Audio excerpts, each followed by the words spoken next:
মিলন, অধ্যক্ষ কামরুল হাসান মিলন।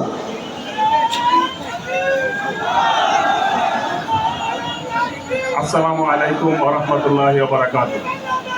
সংগ্রামী সভাপতি ময়মনসিংহ মহানগর জামাতের আমির মাওলানা কামরুল হাসান ইমরুল, উপস্থিত আছেন জামাতের কেন্দ্রীয় নির্বাহী পরিষদের সদস্য অ্যাডভোকেট মতিউর রহমান আকন ভাই এবং কেন্দ্রীয় এবং স্থানীয় নেতৃবৃন্দ, সাংবাদিক বন্ধুগণ, সংগ্রামী কর্মী ভাইয়েরা।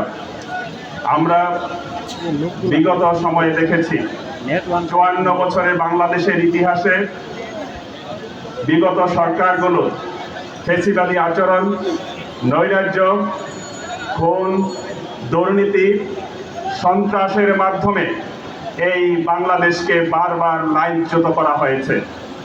বিগত সময়ে ১৭ বছরের ফ্যাসিবাদী শাসন বাংলাদেশকে পেছনের দিকে নিয়ে গেছে। আজকে